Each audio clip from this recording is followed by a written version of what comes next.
The rain in Seattle does not wash things away, it presses them down. It is a constant weight, a gray ceiling that lowers itself over the city, forcing you to look inward. On that Friday evening, the downpour was relentless, drumming against the panoramic windows of my car as I navigated the winding roads of our subdivision. I love this drive usually. It was the decompression chamber between the chaos of my architectural firm and the sanctuary of my home. The neighborhood was quiet, lined with old cedars and manicured hedges, the kind of place where people paid a premium for silence and the illusion of safety. I pulled into the driveway, the headlights cutting through the sheets of water, illuminating the modern facade of the house I had designed myself. It was my pride. Sharp angles, warm timber accents, and floor-to-ceiling glass that was supposed to let the light in. Tonight, the house looked dark. Too dark. Sarah usually left the porch lights on, a beacon guiding me back to her. I felt a flicker of irritation, not at her, but at the disruption of our routine. I was a man of structure. In my line of work, a millimeter of error could compromise a skyscraper. In my life, I applied the same rigorous standards to my happiness. I parked the car and made a dash for the front door, keys clutched in my hand. The lock clicked with a satisfying weight, and I stepped into the foyer, shaking the water from my coat. The silence inside was heavy. It was not the peaceful quiet of an empty house, but the thick, suffocating silence of a room holding a secret. The smell of beeswax and lemon, usually so welcoming, seemed stale tonight. Sarah, I called out, my voice echoing slightly off the polished concrete floors of the hallway. No answer. I placed my briefcase on the bench and loosened my tie.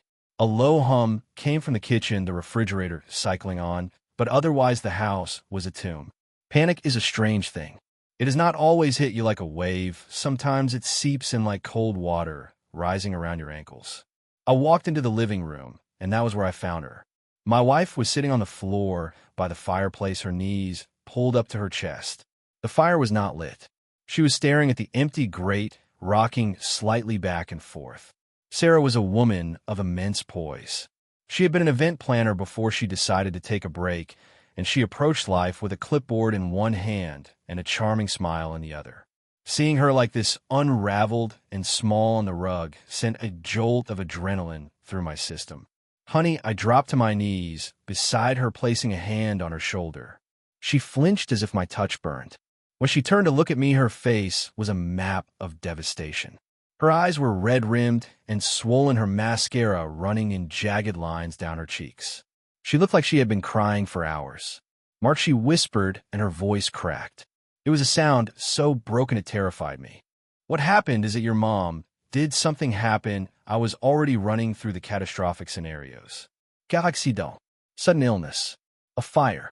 She shook her head, violently burying her face in her hands. No, it is not, Mom. It is. God, Mark, I did not know how to tell you. I was so afraid. Afraid of what you can tell me anything. We are partners, remember. She took a ragged breath and looked up at me. Her blue eyes, usually so bright, were clouded with a despair that seemed bottomless. It is Michael.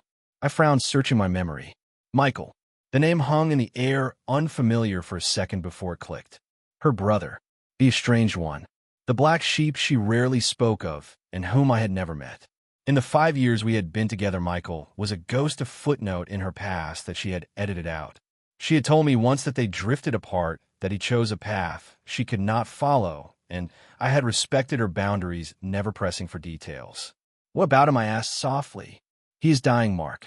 The words came out in a rush, as if she had been holding them back behind a dam. I blinked, trying to process the shift. The brother who did not exist was now dying. I thought you two were not in contact. We were not. Not for a long time. But 6 months ago he reached out. She sniffed, wiping her nose with the back of her hand. He wanted to make amends. He was clean, Mark. He had turned his life around. We had been talking on the phone, meeting for coffee when you were at work. I did not tell you because I did not want to jinx it. I wanted to be sure he was really back before I brought him into our lives. She grabbed my hands, hers were ice cold. And now this. He collapsed 2 days ago. He is in a clinic in Oregon. It is his heart, Mark. Hypertrophic cardiomyopathy. It is genetic. He needs a valve replacement and a partial transplant. It is complicated. I do not understand all the medical terms, but they say They say without the surgery, he is weeks, maybe days. I felt a wave of sympathy. Despite the secrecy, this was her family. I squeezed her hands. Okay, so he gets the surgery. He is young, right? He is only a few years older than you. That is the problem. She pulled her hands away and covered her face again. He does not have insurance. Not the kind that covers this. It is considered experimental because of his history. The state program denied him this morning. I have been on the phone all day, Mark. Begging, pleading. How much I asked. The architect in me took over.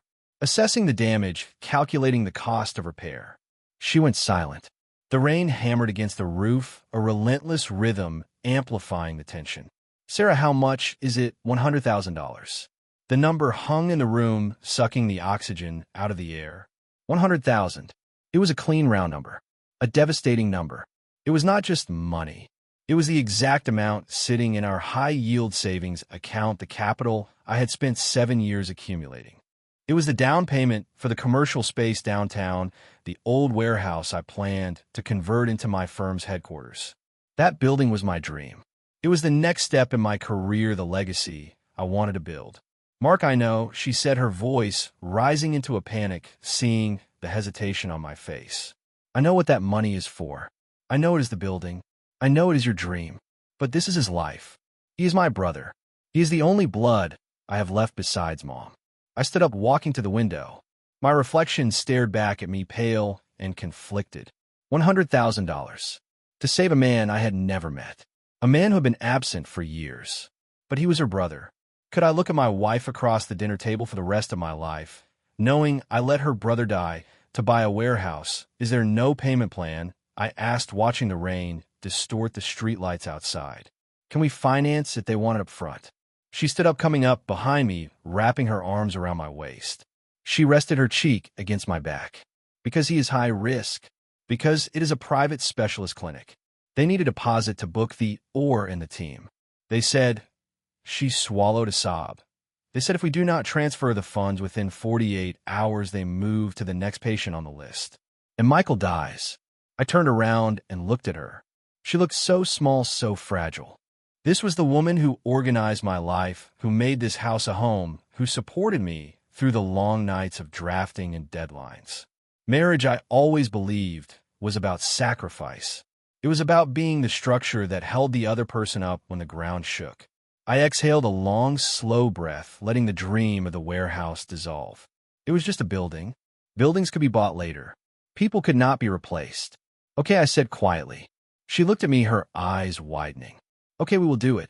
I will call the bank first thing Monday. We might have to pay some penalties for early withdrawal from the investment account, but we will make it happen. Monday might be too late, she said quickly. Too quickly. I frowned. Banks are closed on weekends, Sarah. I cannot wire that kind of money on a Saturday. There are ways. She was pacing now, wringing her hands. The administrator at the clinic, Dr. Evans, he said we could wire it to the clinic's emergency holding account. Or even, she hesitated, biting her lip. He said cash will be faster. If we could get the cash, he could bypass the insurance hold immediately.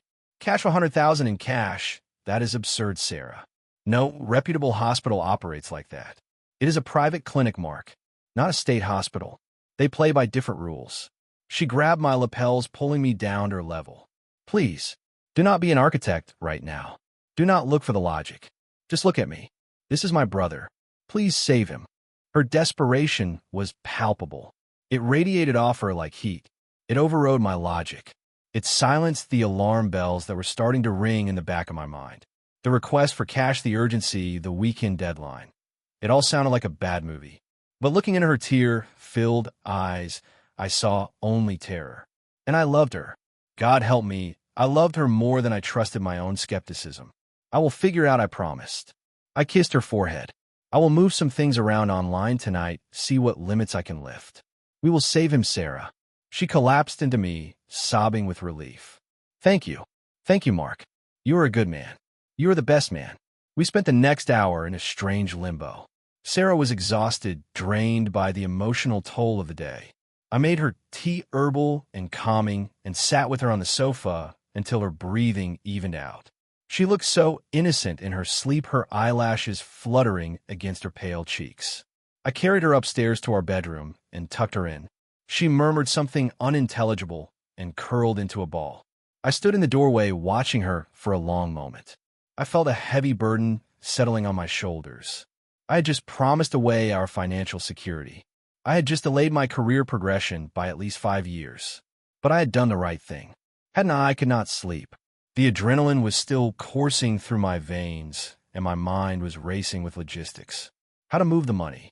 How to explain the liquidation to my accountant. How to verify the transaction. I went downstairs to my study. It was my sanctuary, a room lined with bookshelves and dominated by a large oak drafting table. I sat down on my computer and woke the screens. The blue light washed over my face, harsh and clinical. I logged into our bank accounts. The numbers were there staring back at me. The building fund. It was painful to look at. I started opening tabs, researching wire transfer limits and emergency withdrawal protocols. But as I worked, a nagging thought kept scratching at the back of my brain. Cash would be faster.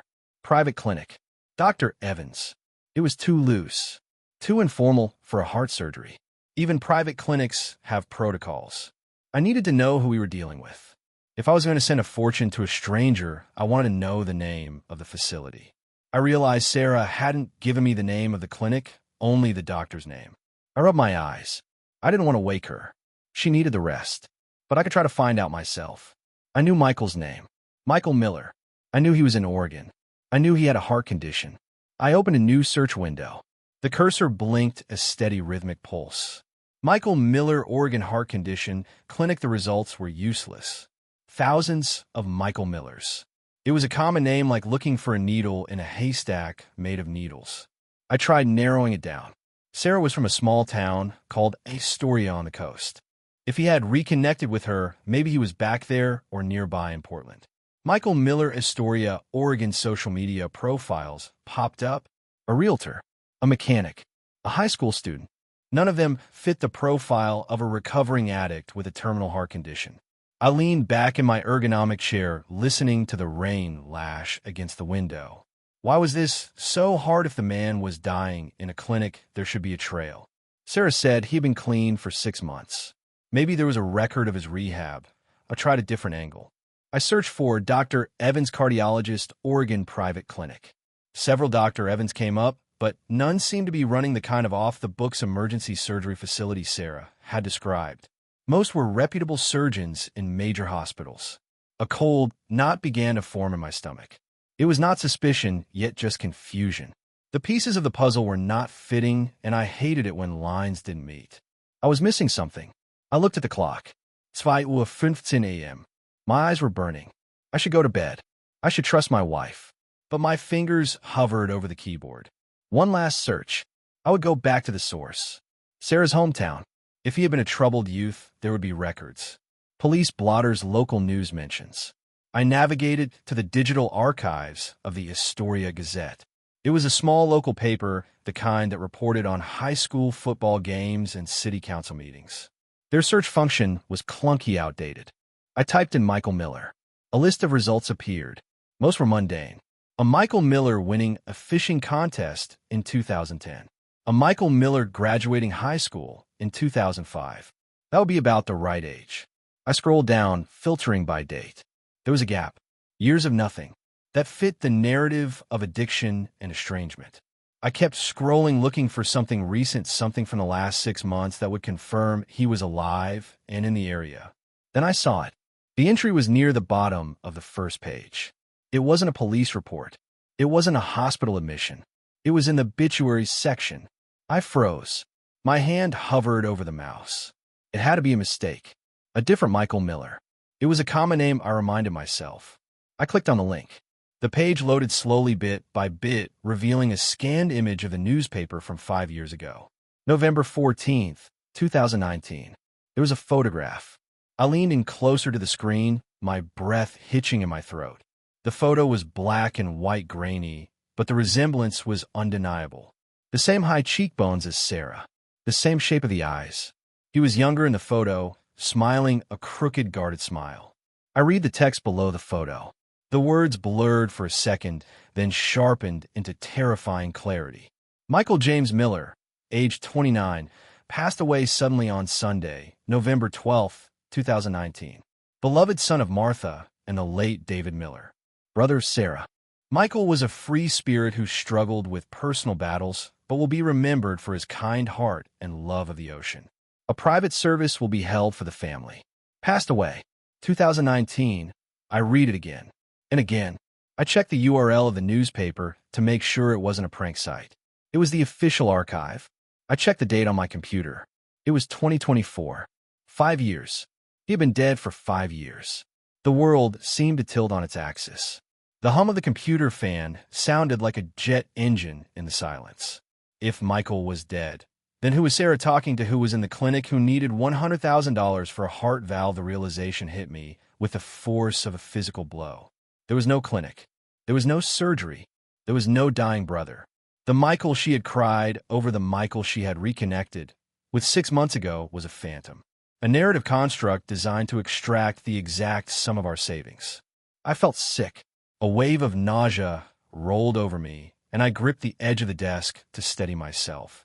My wife, the woman sleeping upstairs, the woman I had built my life around, had looked me in the eye and performed a tragedy. She had leveraged my empathy, my love, and her own dead brother's memory to rob me. Why was it a gambling, debt, blackmail, a secret life? I knew nothing about the woman I thought I knew dissolve in front of my eyes, replaced by a stranger capable of monstrous deceit. I sat there in the blue glow of the monitor, staring at the face of a dead man. I needed to print this. I needed evidence. My hand shook as I reached for the print command. The printer in the corner whirred to life, the sound impossibly loud in the quiet house. Chug, chug, chug. I snatched the paper from the tray as soon as it emerged.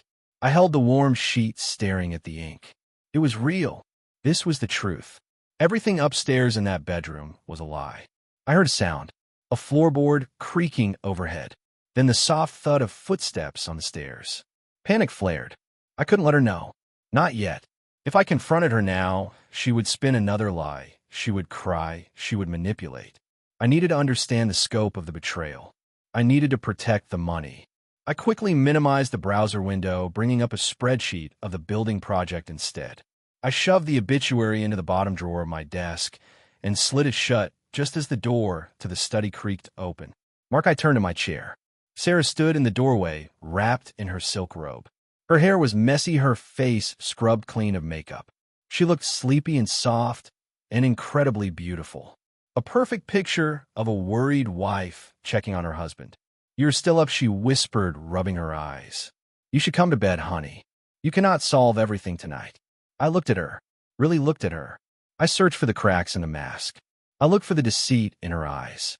But there was nothing, just the same blue eyes I had fallen in love with. The proficiency of her performance was terrifying. She wasn't just lying, she was living the lie. I forced the muscles in my face to relax. I forced a tired smile onto my lips. It felt like I was wearing a mask of my own.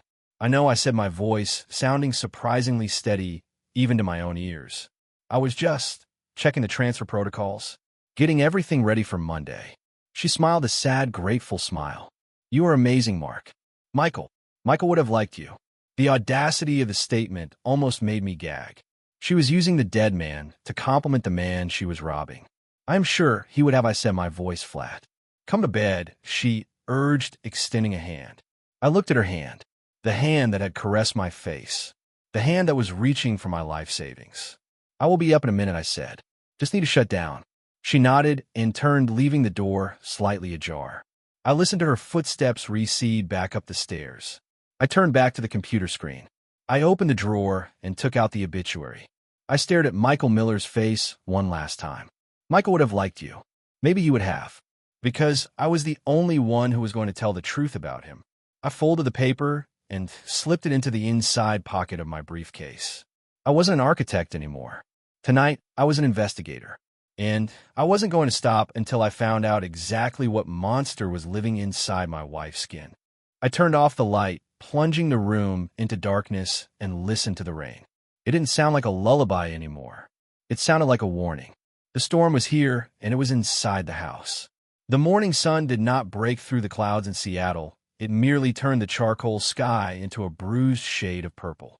I woke up before the alarm, a habit from my years of early site visits. But today, the heaviness in my chest pinned me to the mattress. Beside me, Sarah was sleeping deeply. Her breathing was rhythmic and soft, a sound that used to comfort me. Now it sounded like the ticking of a countdown. I turned my head, slowly, careful not to rustle the sheets. In the pale morning light, she looked angelic. Her hair was fanned out across the pillow, her lips slightly parted. It was a face that had launched 1,000 ships in my imagination, a face I had built a future around. But as I stared at her, searching for the deceit hidden in her features, I felt a cold numbness spreading through my veins. Beside this sleeping woman lay an invisible specter, the ghost of a brother who had been dead for 5 years. A ghost she had resurrected to rob me. I slipped out of bed, moving like a thief in my own home. Every creak of the floorboards sent a spike of adrenaline through me. I was terrified she would wake up and ask me what was wrong. I was not ready to speak to her. I did not trust my voice to hold the weight of the lie I now had to perform. I went into the bathroom and locked the door, turning on the shower to create a wall of sound. Under the scalding water, I tried to scrub away the feeling of betrayal, but it was tattooed onto my skin. I braced my hands against the cold tiles and hung my head. The obituary was still in my briefcase downstairs, hidden in the leather pocket like a radioactive isotope. I had a plan, or at least the skeleton of one. I needed to leave the house.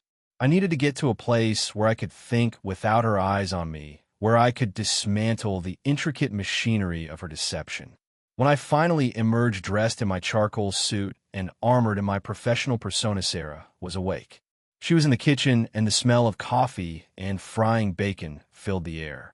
It was a scent of domestic normalcy that felt jarringly out of place. "Good morning, hero," she said as I walked in. She was wearing a silk kimono and holding a spatula, her smile bright and hopeful. She looked like a woman who had been saved. I forced the muscles of my face into a smile. It felt stiff, unnatural. "Morning." She walked over and wrapped her arms around my neck, burying her face in my shirt. "Thank you again, Mark. I slept so well last night, knowing that Michael is going to be okay, knowing that you're taking care of it." I flinched internally.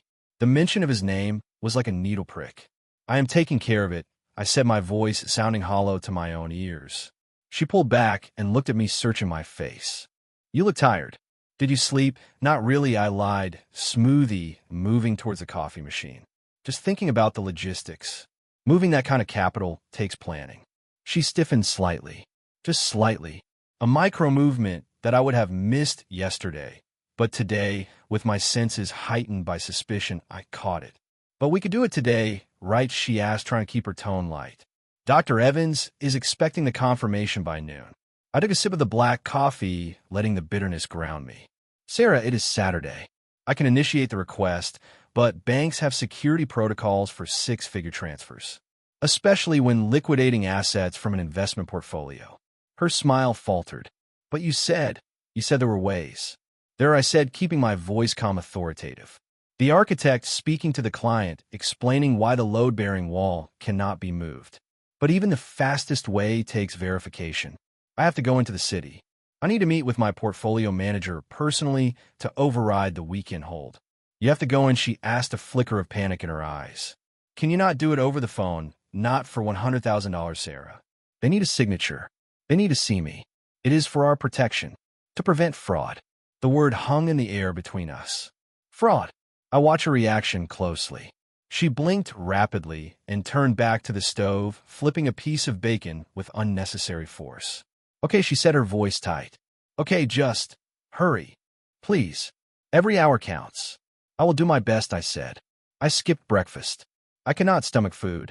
I grabbed my briefcase, the one containing the evidence of her lie, and headed for the door. She followed me to the entryway, hovering like a nervous bird. "Call me," she said. "As soon as you know." "I will." I walked out into the drizzle and got into my car. As I backed out of the driveway, I saw her watching me from the living room window. She was biting her nails, a habit she only indulged in when she was terrified. I wondered what she was more afraid of, her brother dying or her scheme failing. I did not drive to the bank. I did not drive to my office. I drove towards the downtown district to a nondescript brick building that housed a small boutique firm specializing in forensic accounting and digital security. It was run by an old college friend named Sam. Sam was the kind of person who saw the world in zeros and ones and assets and liabilities. He did not care about feelings. He cared about the data trail. I had texted him at 6 a.m. He was waiting for me. His office was cool and dimly lit, the blinds drawn against the gray morning. Screens hummed on his desk, displaying cascading lines of code and spreadsheets. Sam did not waste time with pleasantries. He saw my face, he saw the tension in my jaw, and he simply pointed to the chair opposite his desk. "You look like a building that is about to collapse, Mark," he said, his voice dry. I feel like one eye admitted sinking into the leather chair. I placed the briefcase on the desk and clicked it open. I took out the folded obituary and slid it across the mahogany surface. "What is this?" Sam asked, picking up the paper. "That," I said, "is the man my wife says she needs $100,000 to save. He is her brother." Sam read the text, his eyes scanning the date. 2019. He looked up at me over the rim of his glasses. "And she is asking for the money now today. She says he is in a clinic in Oregon. Heart failure. Needs cash or a wire transfer to a private account to bypass insurance." Sam let out a low whistle. It was not a sound of surprise, but of recognition. He had seen this before.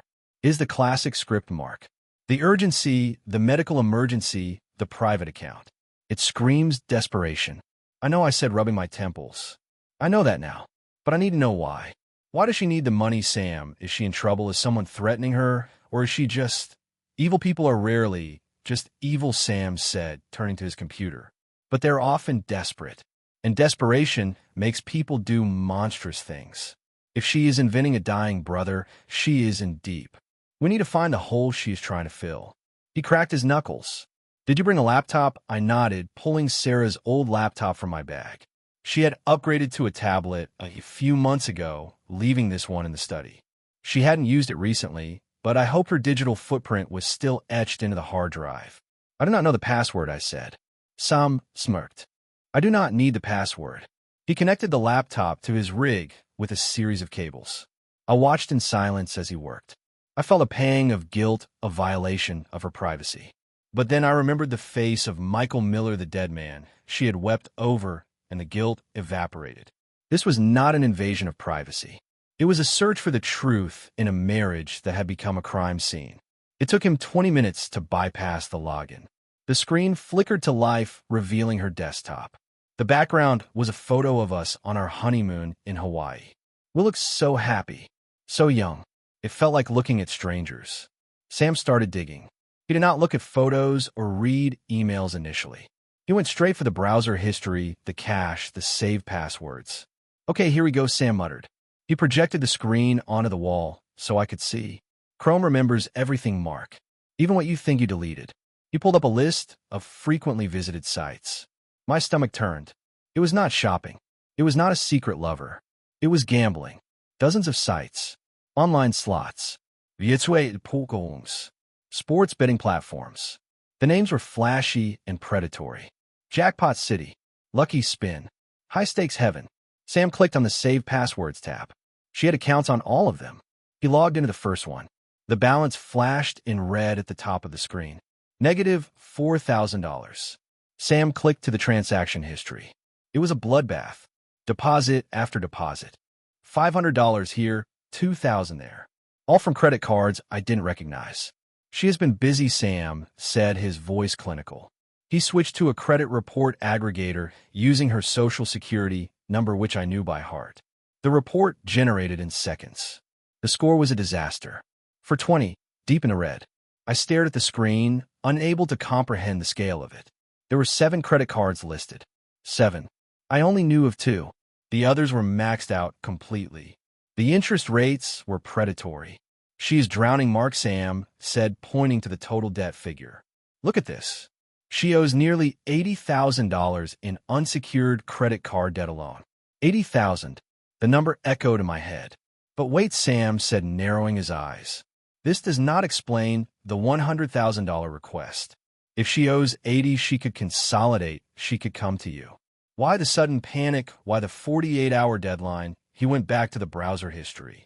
He filtered the search for the last week. There were frantic searches. How to get quick cash. Payday loans online. Sell jewelry fast. And then a specific search term repeated multiple times. Pacific Ridge Lending. Sam typed the name into a separate window. It is a hard money lender, Mark. The kind of place you go when the banks laugh at you. Predatory rates, aggressive collection tactics. They're barely legal. He navigated back to Sarah's email. He searched for emails from Pacific Ridge. There was one, received 2 days ago. The subject line was simply, Final Notice of Default. Sam opened it. Dear Ms. Ellison, this is a notification that your loan number 45992 is in default. You have failed to make the agreed-upon balloon payment. Per the terms of your agreement, if the total sum of $95,000 is not received by Monday, 9 a.m., we will proceed with the filing of the lien against the collateral property. Collateral property. My blood ran cold. I leaned forward, gripping the edge of the desk, so hard my knuckles turned white. What collateral, Sam? What did she pledge? Sam scrolled down to the attachment. It was a loan agreement. He opened the PDF. There it was. The address. 1402 Cedar Crest Drive. Our house. My house. The house I designed. The house I built with my own hands. She had taken out a high-interest loan against the equity of our home. But how I whispered, my voice trembling. The deed is in both our names. She need my signature.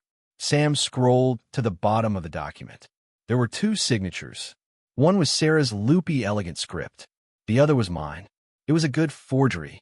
Not perfect, but good enough to pass a cursory glance from a shady lender who didn't care about due diligence as long as they got their interest. She forged my signature, I said, the realization hitting me like a physical blow. She committed a felony. She put our home on the line for what. Sam went back to the transaction history of the loan. The money, $90,000, had been deposited into her account 3 months ago. Where did it go, I asked. Sam tracked the transfer. It went straight to a cryptocurrency exchange platform. Another scam disguised as an investment opportunity. She had dumped nearly $100,000 into a volatile coin that had crashed 2 weeks later. She lost it all, Sam said quietly. She tried to gamble her way out of the credit card debt using the house as chips. And she lost. I sat back in the chair, feeling as if the air had been sucked out of the room. The betrayal was absolute. It wasn't just money anymore. It was our sanctuary. She had risked the roof over our heads, the very foundation of our life together, to feed a hidden addiction. And when the walls started closing in, she didn't come to me for help. She didn't confess. She invented a dying brother to trick me into bailing her out. She was going to take my savings, the money from my business, to pay off the sharks she had invited into our lives. And she was going to let me believe I had saved a life while she buried her mistakes. What do I do, Sam? I asked, my voice barely a whisper. Sam looked at me with pity. You have 2 problems, Mark. The first is financial. If this lender files that lien on Monday, you are going to be in a legal nightmare. Even if the signature is forged, proving it and stopping the foreclosure process takes time. And these guys move fast. They will cloud the title and freeze your assets. And the second problem is your wife. She is desperate, Mark. And she is cornered. When she realizes you're not giving her the money, she's going to be dangerous. Not physically, maybe, but she will burn everything down to save herself. She has already proven she is willing to commit fraud against you. I looked at the clock. It was 11 a.m. I had promised to call her. I need to stop the payment, I said. I need to stop the lien. You need a lawyer, Sam said. A shark, not your corporate guy. You need a family law specialist who knows how to handle fraud. And you need to secure your assets. Now, I stood up. My legs felt shaky, but my mind was clearing. The shock was fading, replaced by a cold, hard resolve. I was an architect. I solved problems. I fixed structural weaknesses. Sarah was no longer my wife. She was a structural failure, a liability that threatened to bring down the entire edifice of my life. I took the laptop. Can I keep the files? I made you a copy, Sam said, handing me a flash drive. Everything is there. The gambling logs, the loan documents, the forgery. It is enough to bury her in court. Thank you, Sam. He nodded.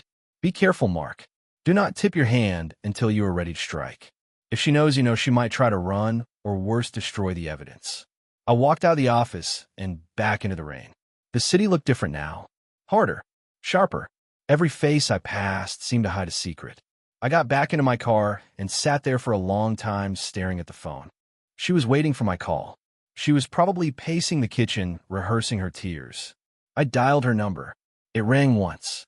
Mark, she answered immediately, her voice breathless.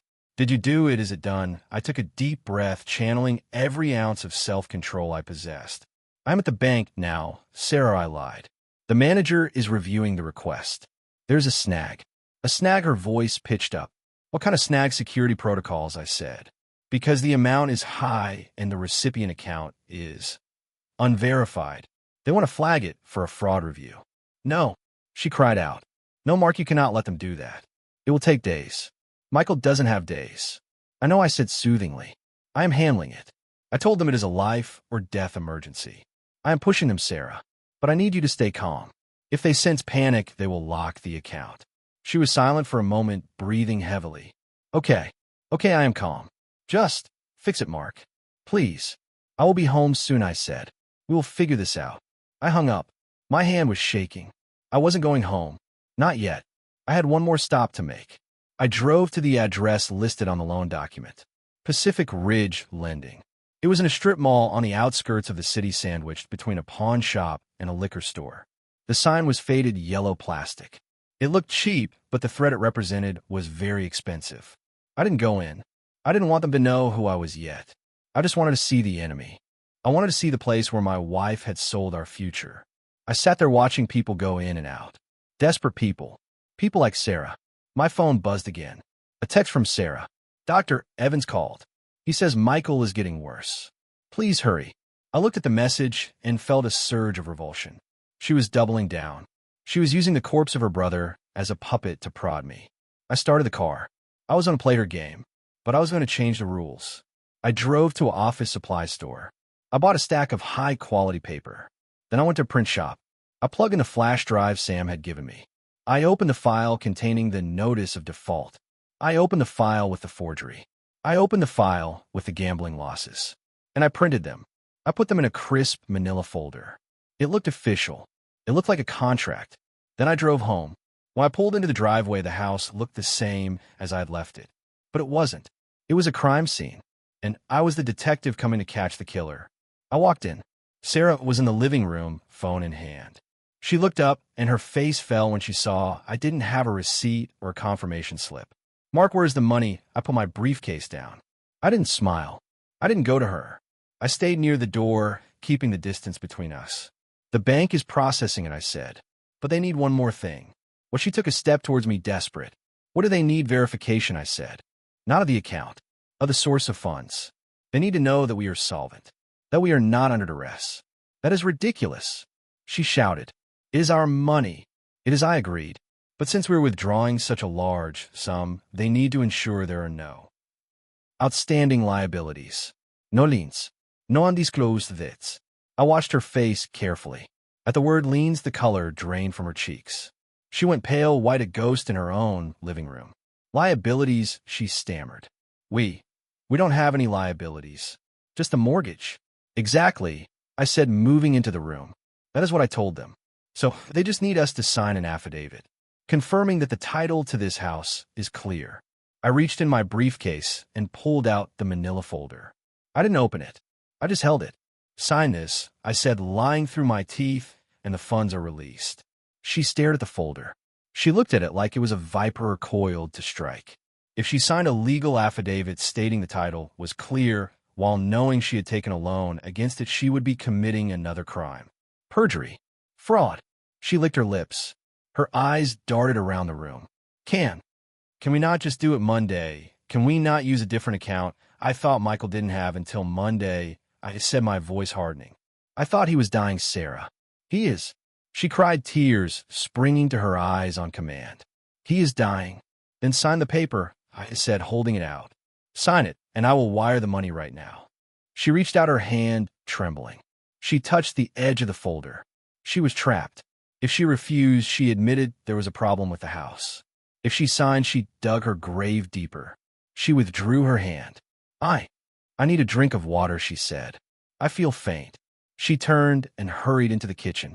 I stood there alone in the living room holding the folder. I knew she wasn't getting water. She was going to call the lender. Or maybe she was going to delete evidence. I didn't follow her. I didn't need to. I had what I needed. Her hesitation was the confession. I walked over to the mantel where a framed photo of us sat. I picked it up. We were smiling, ignorant of the rot beneath the surface. I looked at the photo, then I looked at the folder in my hand. The man in the photo was gone. The woman in the photo never existed. I placed the photo face down on the mantel. From the kitchen, I heard the low murmur of her voice, frantic and hushed. She was scrambling. She was trying to keep the walls from caving in. But it was too late. I was the architect, and I had just condemned the building. I sat down on the sofa and waited. The game was entering the next phase. She thought she was playing for money. She didn't realize she was playing for her freedom. I opened the folder and looked at the documents one last time. The evidence of her betrayal. I closed it as she walked back into the room. She had a glass of water in her hand, but her knuckles were white. "I cannot sign it," she said, her voice trembling. "Why not Sarah? Because, she stammered, her eyes searching for a lie that would stick. "Because I don't think we should rush into legal documents without reading them. It is a standard form, Sarah. I have a bad feeling. Maybe we should try the cash route again. Can you not just go to the ATM? Can you not borrow it from a friend?" She was desperate. She was suggesting I borrow $100,000 from a friend to avoid signing a paper that would expose her loan. I stood up. My patience was snapping. The charade was exhausting. "Sarah," I said, my voice low and dangerous. "There is no cash route. There is no friend. There's only the bank and this form. If you want the money from Michael, you sign the paper. If not, what?" She challenged, a flash of anger breaking through her victim act. "If not, I am canceling the transfer," I said. Silence. Heavy and suffocating. She looked at me, and for the first time I saw the hatred in her eyes. The mask slipped completely. She wasn't the loving wife anymore. She was a cornered animal. "You wouldn't dare," she hissed. "You wouldn't let my brother die." I looked her dead in the eye. "Try me." She stared at me, shocked by the steel in my voice. She didn't know I had the obituary. She didn't know I knew about the loan. She just knew that her easy mark, her gentle husband, had suddenly grown a spine. She turned and stormed out of the room. "I'm going to call DR. Evan," she yelled over her shoulder. "I'm going to tell him you are letting him die." "Go ahead," I said to the empty room. I waited until I heard the bedroom door slam upstairs. Then I took out my phone and dialed the number for the family law attorney Sam had recommended. "It is Saturday, I know," I said when the service picked up, "but this is an emergency. I need to file a restraining order on assets, and I need to do it before Monday morning." I listened to the operator, noting the details. Outside, the rain had started again. A slow, steady drizzle that washed over the windows, blurring the world outside. I was trapped in this house with a stranger who had forged my name and sold my future. But I wasn't afraid anymore. I was ready. I looked at the stairs. She was up there, probably spinning a new web of lies. But she didn't know that the foundation had already cracked, and when it finally gave way, I would be the only one left standing. The war had begun, and it wouldn't end until one of us was left with nothing. I picked up the folder and headed towards my study. I had work to do. If she wanted to fight, I would give her a masterpiece. The house was silent, but it was not empty. It held a heaviness that pressed against the windows like the gray Seattle sky, trying to break in. I sat in my study, the door locked, listening to the faint sounds of movement from the floor above. Sarah was upstairs. My wife. The stranger. She was pacing. I knew her rhythm, the way her heels clicked on the hardwood, usually a sound that signaled her vibrant energy, but now it sounded like the frantic scuttling of a trapped animal. I looked down at the manila folder on my desk. The evidence. The forged loan documents, the gambling records, the obituary of a man who had been dead for 5 years. It was all there, a blueprint of betrayal, so precise it was almost impressive. But blueprints were just paper until you built the structure, and I was about to build a prison for the woman I had once vowed to protect. I needed help. I was an architect, not a gladiator. I knew how to calculate load-bearing limits, but I did not know how to dismantle a marriage that had been weaponized against me. I checked my watch. 1 in the afternoon. I had told Sarah I was handling the bank transfer. It was a lie. I was handling her destruction. I slipped the folder into my briefcase and stood up. My reflection in the dark window caught my eye. I looked composed. My suit was crisp, my tie perfectly knotted. It was the armor of a professional man, a man who had control. But inside I was trembling. It was a low-frequency vibration deep in my chest, the physical manifestation of heartbreak turning into cold resolve. I unlocked the door and stepped into the hallway. The house smelled of lavender and old wax, the scent of the life we had built. It made me nauseous. Mark Sarah's voice floated down from the landing. I looked up. She was standing at the top of the stairs, clutching the banister. She had changed into a soft cream-colored sweater that made her look vulnerable, innocent. It was a costume. Everything was a costume now. I'm going out, I said, my voice steady. Where? To the bank, to a meeting, I corrected. With the portfolio manager. We have to override the security hold manually. It is the only way to get the funds released by Monday. Her face lit up with a mixture of relief and greed. So, it is happening, you are doing it. I am doing what is necessary, I said. Thank you, she breathed. Thank you, Mark. Michael will be so relieved. I fought the urge to scream, to throw the obituary at her feet and watch her face crumble. But I held back. Timing was everything. I will be back in a few hours, I said. Stay by the phone. I walked out the door, and the rain hit me instantly, a cold mist that felt like clarity. I got into my car and drove away from the lie, leaving my wife alone with her ghosts. The law firm was located in a glass tower, downtown, a monolith of steel and transparency that looked down on the city. It was fitting. I was here to see clearly.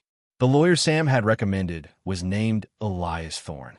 He was a specialist in high-asset family law, a polite way of saying he was an expert in financial warfare. His office was corner situated with a view of the Puget Sound. The water looked like slate churning and restless.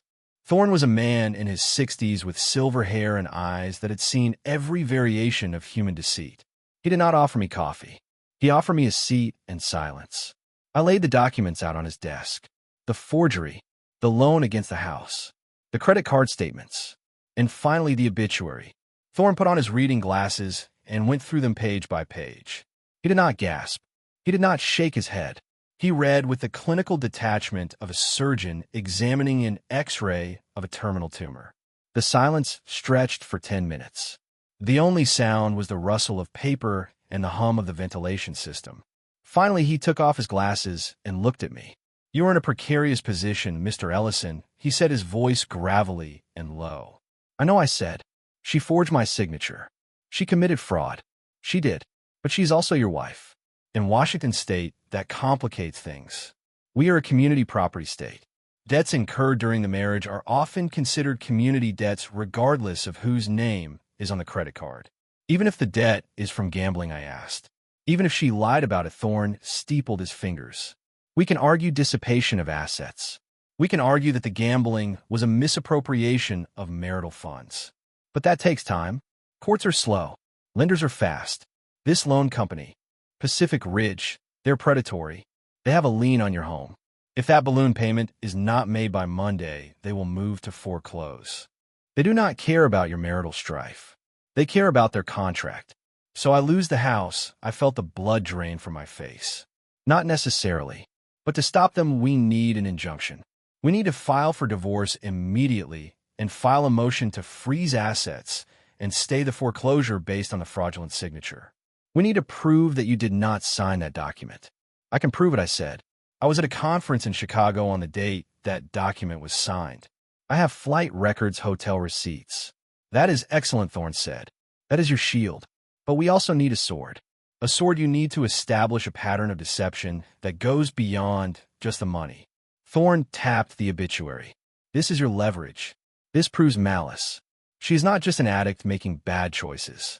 She is running a confidence scheme against her own husband. She is fabricating a medical emergency involving a deceased relative to extract liquid cash. That speaks to intent.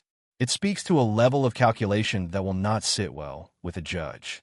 He leaned forward, his eyes locking onto mine. But here's the problem, Mark. If you confront her now, if you blow this up today, she might destroy evidence. She might claim you knew about the gambling, that you authorized the loan to help her. And now you're changing your story to save your skin. It becomes he said, she said. So why do you let her play her hand, Thorne said. She wants $100,000, right? Let her believe she is getting it. Let her incriminate herself. Do you have a way to record your conversations? I have my phone, I said. Washington is a two-party consent state for audio recording, Thorne warned. You cannot record her without her permission generally. However, there are exceptions for recording evidence of a crime in progress, specifically extortion or fraud. If she is demanding money under false pretenses, you might have leeway, but to be safe, get her to write it down, or get her to admit it in a way that can be corroborated. He paused. Or catch her in a lie so undeniable that she collapses under the weight of it. I thought about the clinic. The doctor. She says her brother is calling her, I said. She says she talks to him. Thorne raised an eyebrow. The dead brother, yes. Then that is your play. If she produces a brother, find out who he is. If she is using an accomplice, that is conspiracy. That turns a civil dispute into a criminal case. I nodded slowly. The plan was forming in my mind. It was dangerous. It required me to go back into that house and look her in the eye and lie as well as she did. But I had no choice. Draft the papers, I said, standing up. The divorce. The injunction.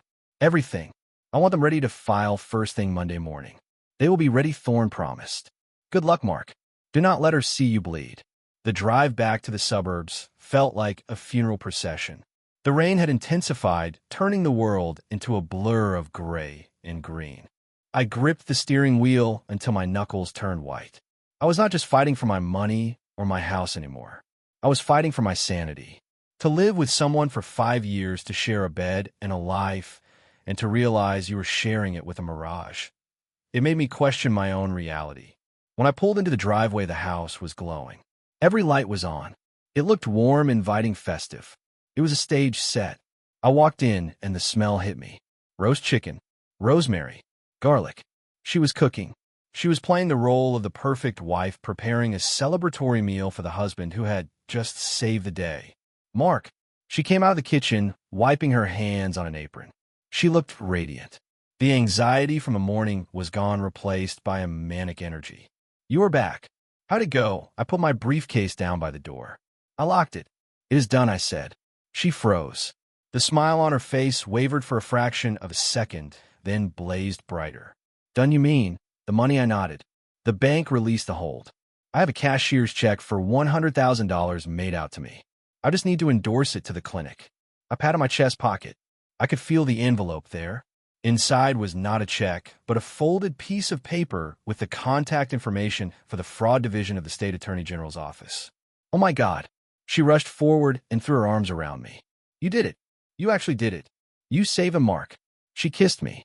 It was a passionate, desperate kiss. I felt nothing but a cold revulsion. Her lips felt like ice. I pulled away, gently feigning exhaustion. I need a drink, I said, walking past her into the living room.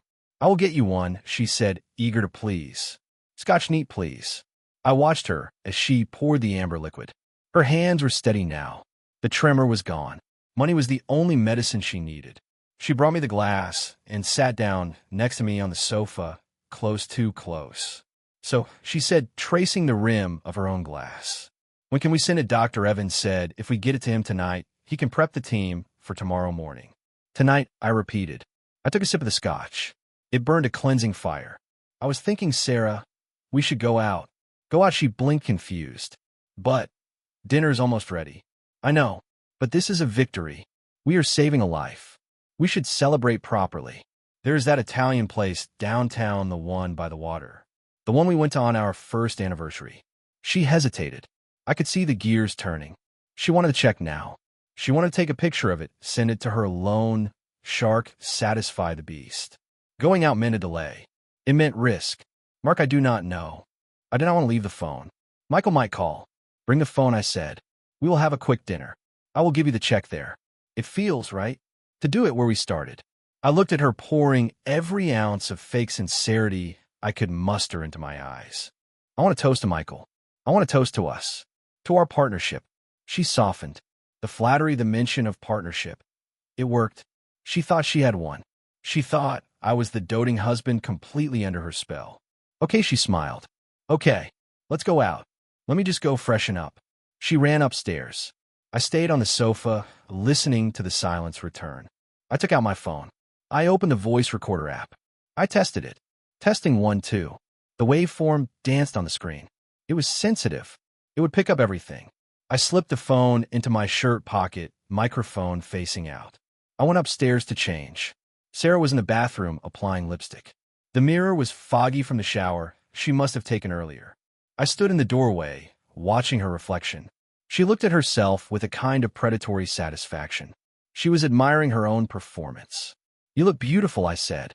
She jumped slightly, then smiled at me in the glass. "Thank you. I feel light, like a weight has been lifted." I walked into the bedroom and opened the closet. My suits were lined up in an orderly row. My life was orderly. She was the chaos. I selected a fresh shirt. As I buttoned it, my hands brushed against the envelope in my jacket pocket. The weight of it was a reminder. This was not a date. It was an execution. Sarah came out of the bathroom. She was wearing a black dress, simple and elegant. It was the dress she had worn to my mother's funeral. The irony was suffocating. "Zip me up," she asked, turning her back to me. I stepped forward. I took the zipper tab. My fingers brushed the skin of her back.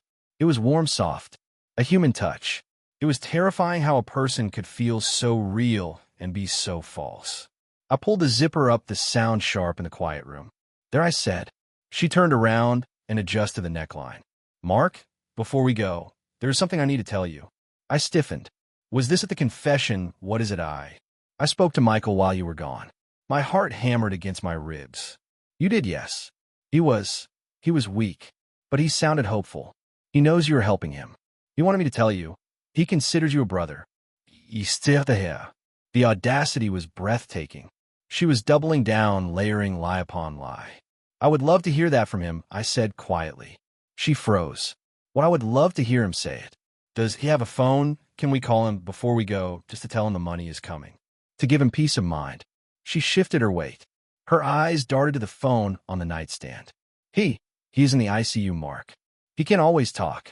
But you spoke to him earlier." "Yes, but..." Just for a minute I pressed. I walked over to the nightstand and picked up her phone. I held it out to her. "Call him, Sarah. Let me tell him the good news myself." She looked at the phone, then at me. She was cornered. If she refused, it looked suspicious. If she agreed, she had to produce a voice. She took the phone.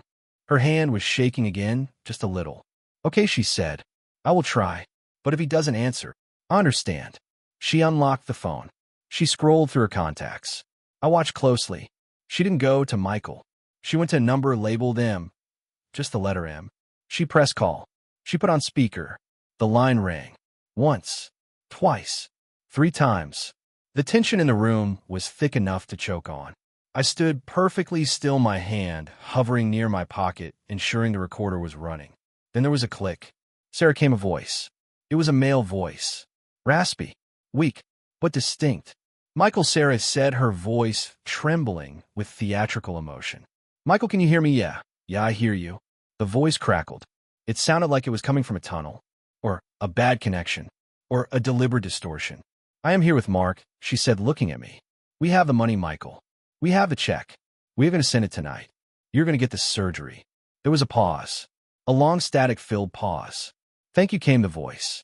"Thank you, Mark. You're a saint, man." I didn't think anyone cared. I stepped closer to the phone. I stared at the screen. The timer was counting up.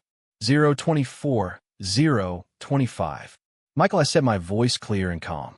"Can you hear me?" "Yeah, I hear you. I just wanted to ask you something," I said. "Before we send the money." "Sure. Anything." The voice wheezed. "Do you remember the fishing trip?" I asked. "The one Sarah told me about. When you were kids. At the cabin in Astoria." Sarah's eyes widened.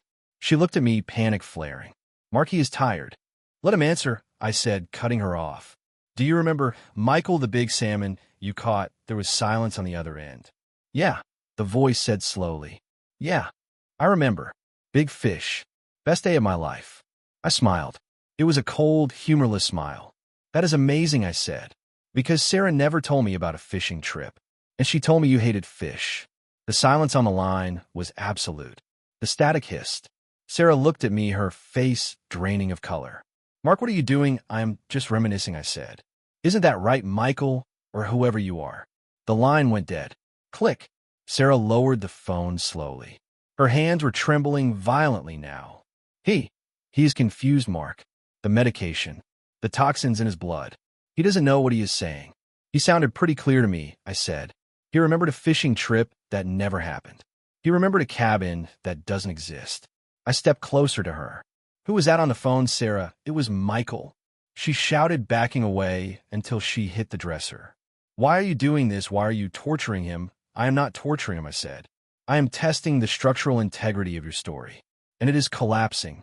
I pulled the envelope from my pocket. You want the check? I asked. Yes. Just give it to me. Stop playing games. I tapped the envelope against my palm. The recording was saved. I had the voice. I had the lies. I had the accomplice. We're going to dinner, I said, my voice dropping to a command. When she stared at me, incredulous. You are crazy. No, I said. I'm method. We're going to go to that restaurant. We're going to sit down. And you're going to explain to me exactly who that man on the phone was. And if I like the answer, maybe I will give you this envelope. She looked at the envelope with a hunger that was terrifying. She was trapped. She needed that money to stop the foreclosure to save herself from the sharks. She had no choice but to play along. Okay, she whispered. Okay, we'll go to dinner. And I will explain. She grabbed her purse. She looked like a woman walking to the gallows, but trying to walk like a queen. I opened the bedroom door for her. After you, I said. As she walked past me, I caught a whiff of her perfume. It was sweet floral. It masked the scent of decay that seemed to radiate from her. I followed her down the stairs. The house felt different now. It wasn't a home anymore. It was a battlefield, and we were moving the fight to neutral ground. I touched a phone in my pocket. The recording. Thank you, Mark. You are a saint. The man on the phone had thanked me. He had no idea he had just handed me the key to my freedom. We walked out into the rain. The storm was raging now, wind whipping the trees. It was the perfect weather for a demolition. I unlocked the car. Sarah got in, staring straight ahead. I got in the driver's seat. I looked at the house one last time. The lights were still on, blazing in the dark. It looked sturdy, strong, but I knew the truth. The foundation was rotten. And tonight, I was going to bring it all down. Buckle up, I said, starting the engine. She didn't answer. She just clutched her purse, her knuckles, white, holding on to the only thing she had left. Her secrets. But secrets, like buildings, have a way of crumbling when you apply enough pressure. And I was just getting started. We drove into the night, the headlights cutting a path through the darkness toward the city where the truth waited for us at a table for two. I checked my rearview mirror. No one was following us. But the past was right there in the back seat, invisible and heavy, riding with us all the way to the end of the line. The man on the phone, the dead brother, the loan shark, they were all coming to dinner. And I was going to make sure Sarah paid the bill. The car ride to the restaurant was a study in suffocation. The interior of the Audi, usually a sanctuary of leather, and silence felt like a pressure cooker. Sarah sat in the passenger seat, clutching her purse, with both hands or knuckles straining against the skin. She was staring out the window at the blurred lights of Seattle passing by, but I knew she was not seeing the city. She was seeing the check. She was seeing the $100,000 that would erase her mistakes and buy her another day of deception. I drove with mechanical precision. My hands were light on the wheel, but my mind was a storm of calculations. Every time I glanced at the rearview mirror, I half expected to see the ghost of the real Michael Miller sitting in the back seat, a silent passenger on this journey to the end of my marriage. The rain lashed against the windshield, a relentless rhythm that matched the pounding of my heart. I was not afraid anymore. Fear had burned away, leaving behind a cold, hard clarity. I was an architect, and I was about to demolish a condemned building. We arrived at the Azure place that sat perched on the edge of the pier, overlooking the dark, churning water of the Puget Sound. It was the restaurant where we had celebrated our first anniversary, where we had toasted to a future that now lay in ruins. The valet opened the door, and Sarah stepped out, putting on her public face. It was a transformation that terrified me. In the car, she had been a bundle of nerves and desperation.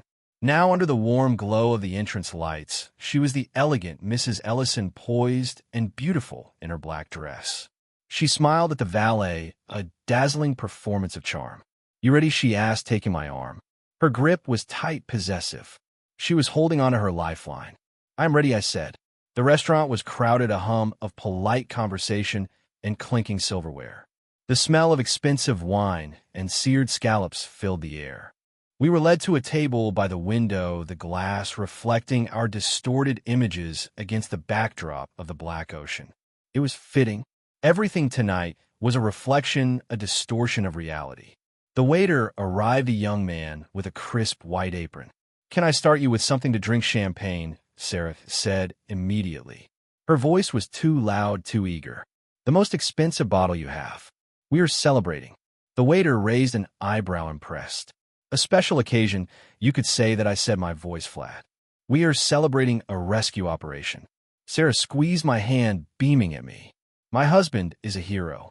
He is saving a life tonight." I pulled my hand away, gently pretending to reach for my napkin. I looked at her across the table. The candlelight flickered in her eyes, masking the panic I knew was swimming just beneath the surface. She was beautiful. That was the tragedy of it. She was a masterpiece of design with a rotten foundation. The champagne arrived. The cork popped with a sharp retort like a gunshot in the muffled atmosphere. The waiter poured the golden liquid, bubbles rising frantically to the surface. Sarah raised her glass. "To Michael," she said, her voice trembling with emotion. "To second chances." I lifted my glass. "To the truth," I said. She paused, the glass halfway to her lips. Her smile faltered for a fraction of a second, then recovered. "To the truth," she echoed, though her eyes darted away from mine. She drank deeply, draining half the glass in one go. I took a small sip. It tasted like ash. So I said, setting the glass down, "Tell me about the recovery plan. Once Dr. Evans gets the money, what is the timeline?" Sarah set her glass down, her fingers tracing the stem. "Well, he said the prep takes about 12 hours. They have to stabilize his heart rate. Then the surgery it is long, 10 hours maybe. But the success rate is high for this specific procedure." "You seem to know a lot about it," I said, "for someone who does not understand medical terms." "I have been reading," she said quickly. "Desperation makes you a scholar, Mark. I just want him to live." I nodded slowly. "And afterwards, where will he recover?" "Not in that clinic, surely." "It sounds industrial." "No," she said. "I was thinking maybe we could rent a small place for him nearby. Or," she hesitated, testing the waters, "or he could come stay with us, just for a few weeks. The guest room is empty." Esther de hair. The audacity was breathtaking. She was suggesting bringing a phantom into our home. Or worse, she was planning to bring the voice on the phone, the accomplice, into my house. "That is a big step," I said, "bringing a recovering addict into our home. With his history. He has changed, Mark. You heard him on the phone. He was so grateful, right?" The phone call. I leaned forward, resting my elbows on the table. The conversation shifted, the air between us growing heavy. "That was a miracle," I said, "that he picked up. You said he was in the ICU. He has good moments and bad moments," Sarah said, pouring herself more champagne. "We caught him in a good moment. He sounded familiar," I said. She froze, the bottle hovering over her glass. "Familiar? How? I do not know. Just the cadence of his voice. It reminded me of someone." "Did he grow up in Astoria too?" "Yes, of course," she said, setting the bottle down with a clatter. "We grew up together." I watched a drop of condensation slide down the side of the wine bucket. It moved slowly, inevitably, just like the moment we were approaching. "I kept thinking about that fishing trip," I said. "The one he remembered." Sarah looked down at her plate, avoiding my gaze. "I told you Marky was confused." "The medication." "No," I said, cutting her off. "He was very specific. He said it was the best day of his life." "That is a strong memory for a confused man." "Memory is a funny thing," she said, her voice tight. "Especially when you are dying. You cling to things that make you feel safe, even if they're mixed up." "I suppose," I said. Or maybe he was just agreeing with whatever I said, because he knew that was what he had to do to get the money. She looked up, her eyes flashing with sudden anger. "Why are you doing this, Mark? Why are you picking apart a dying man's words? You're looking for reasons not to help. You're looking for a way out." "I am looking for clarity, Sarah. $100,000 is a lot of money. It is our future. The building fund." "I know," she hissed, keeping her voice low so the neighboring tables wouldn't hear. "I know what it is, and I will pay it back. I swear. I will get a job. I will work double shifts. I will pay back every cent. With what money, I asked. The event planning business hasn't had a client in 6 months. I will find something. She was pleading now, the anger dissolving into panic. Just give me the check mark. Please. Dr. Evans is waiting. If we miss the window. The waiter arrived with the appetizers, interrupting the spiral. He placed a plate of delicate tuna tartare between us. Enjoy, he said, oblivious to the fact that he was serving a meal to executioners. Sarah stared at the food with revulsion. She couldn't eat. She needed the envelope. I could see her eyes drifting to my jacket pocket where the bulge of the papers sat. I'm not hungry, she whispered. Eat, I said. You need your strength. I took a bite of the tuna. It was delicious. The irony of enjoying a meal while destroying a life was not lost on me. I felt a strange detachment, a numbness that allowed me to function. Mar, please, she said, her voice cracking. Stop torture me. Give me the check. Let me go call him. Let me save him. I wiped my mouth with the linen napkin. I looked at her, really looked at her. I saw the lines of tension around her mouth, the fear in her eyes. I saw the woman I had loved, and I saw the stranger who had replaced her. You really love him, don't you? I asked. This brother of yours. More than anything, she said, tears welling up. He is my blood. I reached into my pocket. Her eyes widened, pupils dilating. She held her breath. I pulled out the envelope. It was thick, heavy with the weight of the truth. She reached out her hand, trembling. Thank you, she whispered. Thank you, Mark. I did not let go of the envelope. I held it in the center of the table, my fingers pressing down on the paper. One last thing, Sarah, I said. Anything, she said, staring at the envelope like a holy relic. If I give you this money, will you promise me something? Yes. Anything. Will you promise me that there are no more secrets, that this is it, that there is nothing else you are hiding from me? I swear, she said without hesitation. This is it. No more secrets. I looked into her eyes. They were clear blue and full of lies. She lied with the ease of breathing. Okay, I said. I released the envelope. She snatched it up, almost knocking over her water glass. She held it to her chest for a second, closing her eyes in relief. Then she ripped it open. I watched her face. I watched the micro-expressions, the anticipation, the confusion, the horror. She pulled out the stack of papers. She expected a single slip of cashier's check. Instead, she held a sheaf of documents. She frowned, looking at the top page. It was the obituary.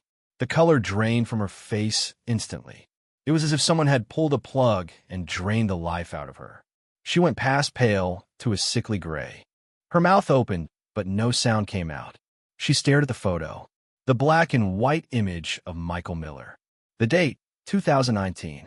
She looked up at me. Her eyes were wide, terrifying voids of shock. What? What is this? She whispered, her voice barely audible over the hum of the restaurant. It is Michael, I said calmly, taking a sip of my wine. It is your brother, the one we are saving, the one who is currently in a clinic in Oregon waiting for a heart valve. She looked back at the paper, shaking her head violently. No, this is a mistake. This is not him. It is him, Sarah, I said. Same name, same hometown, same parents' names listed in the text. Martha and David. Unless you have another brother named Michael who also had parents named Martha and David and also grew up in Astoria. She dropped the paper onto the table as if it burned her fingers. You found the wrong person. Is a common name. I reached over and flipped the page. Beneath the obituary was the credit report, the gambling debts, the list of casinos, Jackpot City, Lucky Spin, and this, I asked, pointing to the rows of red numbers. Is this also a mistake? Is this another Sarah Ellison who lives at our address and uses your social security number? She stared at the numbers. The evidence of her addiction laid out in black and white. $80,000 in debt. And this, I said, flipping to the next page. The loan agreement. Pacific Ridge Lending. The forged signature. My signature, Sarah, I said, my voice dropping to a low, dangerous growl. You forged my name. You put a lien on our house. You sold our home to pay for your slots. She was shaking so hard now that the silverware on the table rattled. She looked around frantically as if searching for an exit, but we were boxed in by the window and the other tables. Mark? She stammered, tears streaming down her face. Mark, please. I can explain. Explain, I asked, leaning back.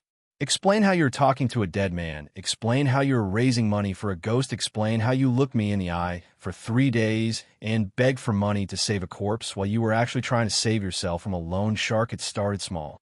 She cried out, her voice rising, causing heads to turn at the nearby tables. She lowered her voice, hissing across the table. It started small, Mark. Just a few thousand. I thought I could win it back. I had a system.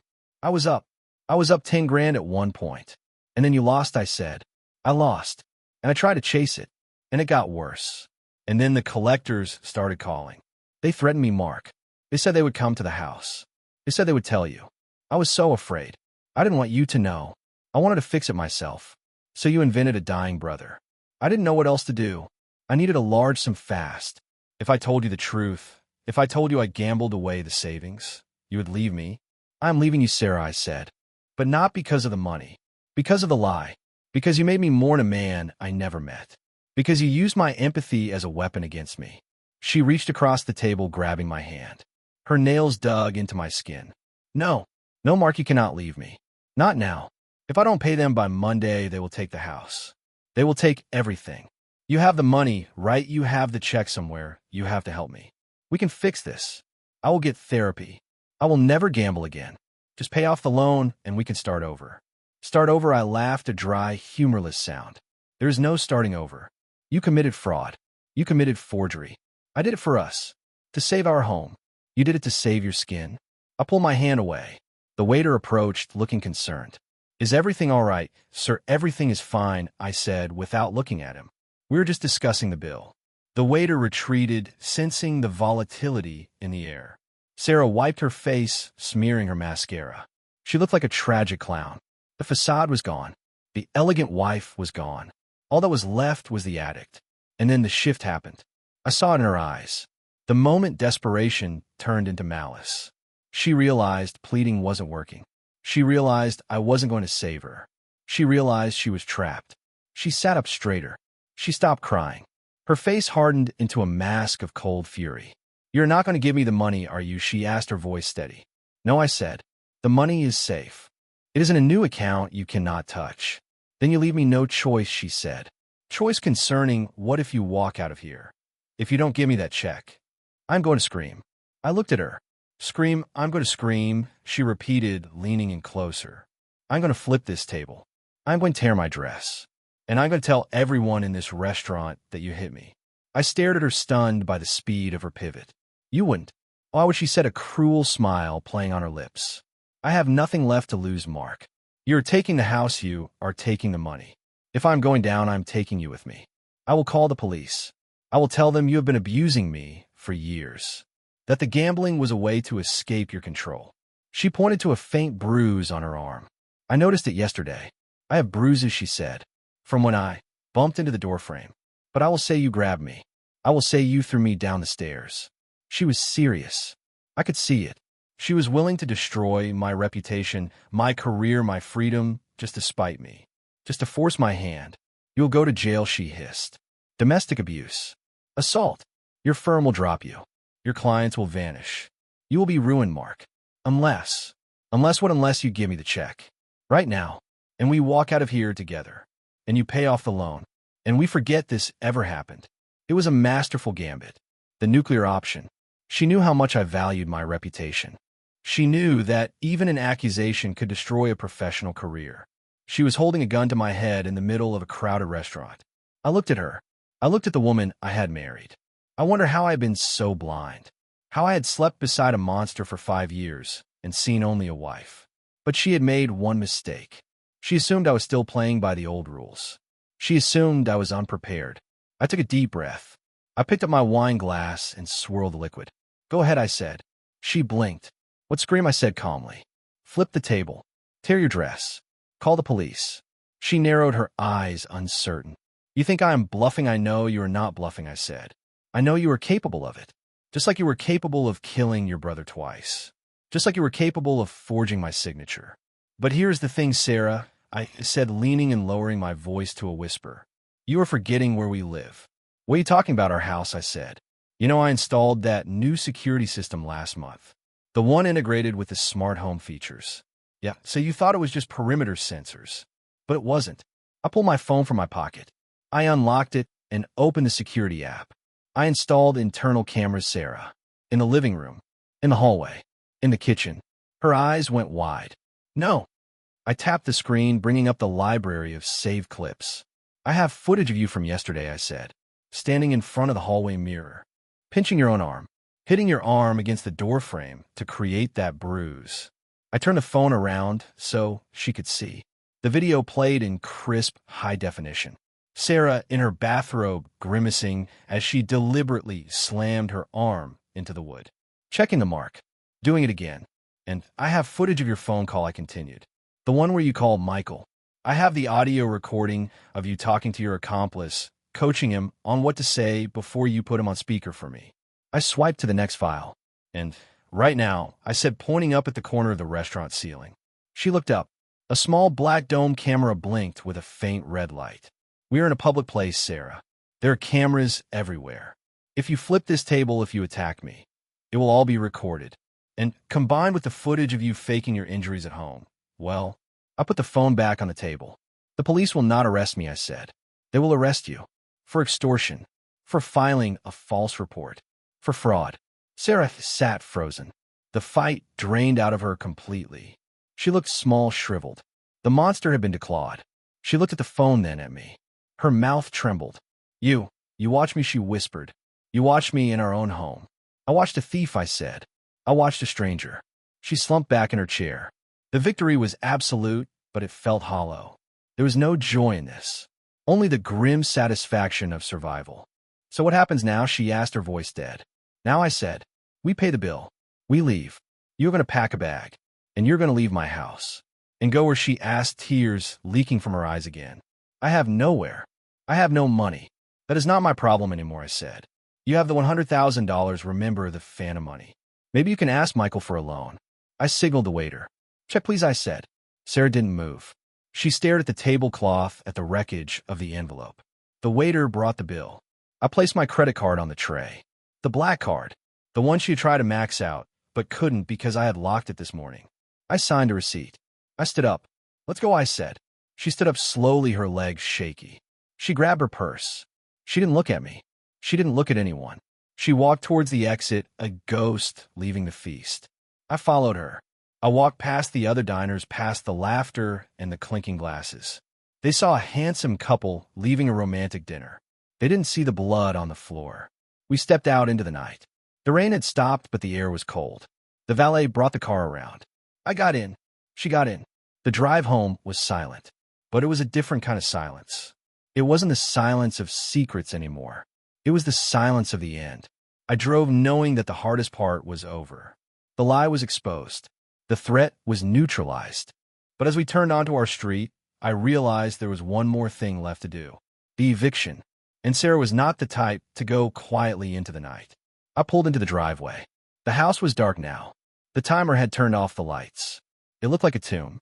Get your things, I said, unlocking the doors. Sarah turned to me. Her hand was on the door handle. She looked at me one last time. And in her eyes, I saw something that chilled me more than her anger, more than her greed. I saw acceptance, but it was a twisted calculation. You think you have one, she whispered. I have one, I said. She opened the door. You have the house, Mark. You have the money. But you will never get back what I took from you. What is it you trust, she said. You will never trust anyone again. I broke you. She stepped out into the dark. I watched her walk to the front door. She was right. She had broken something inside me. But she was wrong about one thing. Broken things can be rebuilt. That is what architects do. I got out of the car and followed her into the dark house to oversee the demolition. The night was not over yet, and the final bricks had to fall.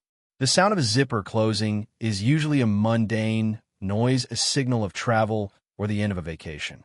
But in the hollow silence of our master bedroom, that zipping sound was the definitive note of a gavel striking a block. It was the sound of a life being dismantled. I stood in the doorway, leaning against the frame, watching Sarah pack. She moved with a frantic, chaotic energy, shoving clothes into her suitcase without folding them.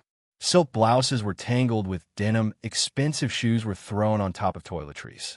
It was a visual representation of her mind, cluttered, desperate, and ruining everything it touched.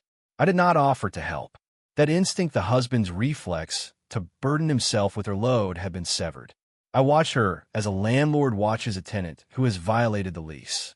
She was just a squatter now, someone who had overstayed her welcome in my heart and in my home. She paused, holding a jewelry box. She looked at me, her eyes red and swollen.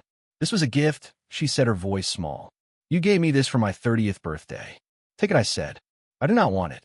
She hesitated, expecting me to argue, to fight over assets. But she did not understand. I was not interested in the trinkets. I was interested in the space.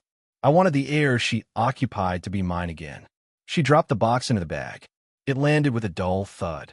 "What will you do?" she asked, not looking at me. "I will survive," I said. She zipped the bag shut.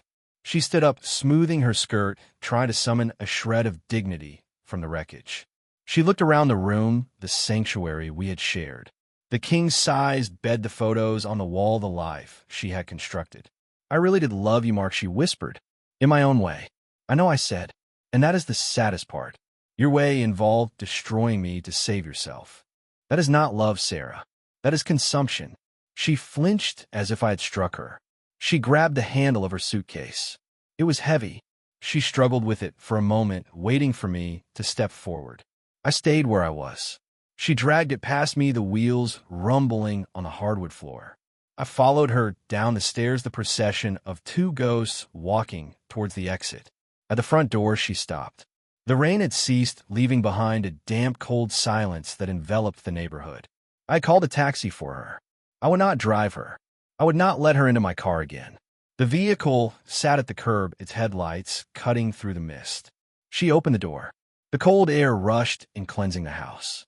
"Goodbye, Mark," she said. She waited for a response. A word of forgiveness. A glimmer of hope. "Goodbye, Sarah," I said. She walked out. She dragged her suitcase down the path, her heels clicking on the wet pavement. The driver got out and took her bag. She didn't look back. She got into the back seat, and the car pulled away, disappearing into the fog. I stood in the doorway for a long time. I watched the street until the red taillights were swallowed by the night. Then I closed the door. I locked it. I engaged the deadbolt. I walked to the security panel and typed in the command to reset the master code. The house beeped. System armed. I was alone. The silence that followed was not empty. It was heavy with the echo of the last 5 years, but for the first time in a week, I could breathe. The air felt thinner, sharper. I walked into the kitchen and poured the rest of the scotch down the sink. I didn't need to numb myself anymore. I needed to be awake. The next few months were a blur of legal paperwork and structural renovation. Elias Thorne proved to be worth every cent of his retainer. He moved with the precision of a demolition crew. We filed for divorce on Monday morning, citing irreconcilable differences and fraud. We filed the injunction against Pacific Ridge Lending, attaching the affidavit of forgery and the forensic analysis of my signature. When the lenders realized they were holding a fraudulent document backed by a forensic report and a determined lawyer, they backed off fast. They knew they couldn't foreclose on my half of the property. The lien was dissolved from the title, but the debt remained attached to Sarah personally. She faced the full weight of her decisions without the shield of my assets. The divorce was ugly but decisive. The evidence I had gathered, the gambling records, the recording of the fake brother, the video of her staging injuries, made it impossible for her to claim alimony or abuse. She was stripped of her narrative. The judge, a stern woman who had seen it all, looked at the obituary of Michael Miller, and then at Sarah with a gaze that could have frozen water. There was no sympathy there, only judgment. I kept the house. It was my design, my labor, but I couldn't live in it the way it was. It was haunted by her taste, by her choices. So I did what I do best. I rebuilt. I stripped the interior down to the studs. I tore out the carpets. She had chosen the curtains she had hung. I knocked down the wall between the kitchen and the living room, opening the space up, letting the light flood in. I replaced the dark wood with pale oak. I painted the walls a crisp, clean white. I turned the guest room, the room she had wanted to put her dying brother in, into a library. I filled it with books on architecture, history, and design. It became a place of knowledge, not deception. As I worked, I healed. Every nail I drove was a way of reclaiming my territory. Every layer of paint was a bandage over the wound. I heard rumors about Sarah, of course. The social circles in Seattle are smaller than they appear. I heard she had moved to a small apartment in a rougher part of town. I heard she was working double shifts at a diner, trying to keep up with the wage garnishments the court had ordered to pay back the lenders. I heard she was alone. The friends we had shared chose sides, and once the truth about the fake cancer and the dead brother came out, the choice was easy. No one wanted to be the next Mark. I didn't feel happy about her fall. I didn't feel a surge of vengeance. I felt a quiet, somber pity. She was a tragedy of her own, making a woman who had bet everything on a lie and lost. 6 months after the night at the restaurant, I sat in my new study. The rain was falling outside, gentle and rhythmic. The storm had passed. On my desk sat the bank statement. The building fund was restored. The money I had almost thrown into the void was safe. I was closing on the warehouse downtown the following week. My firm was expanding. The dream was back on track. But there was one loose end, a spiritual debt that felt unpaid. I opened my drawer and took out the crumpled copy of the Obituary. Michael James Miller, 1989 to 2019. I looked at the face of the young man, the man whose memory had been desecrated to fuel an addiction. I had used his death to save myself, but I felt I owed him something. He had been the silent key to my freedom. I opened my checkbook. I picked up my pen. I wrote a check for $5,000. It wasn't a fortune, but it was significant. I made it out to the Northwest Heart Association. In the memo line I wrote, "In memory of Michael James Miller." I put the check in an envelope and sealed it. It wasn't the $100,000 she had demanded, but it was real. It was honest. It was an act of truth to counter the mountain of lies. I walked to the window and looked out at the city.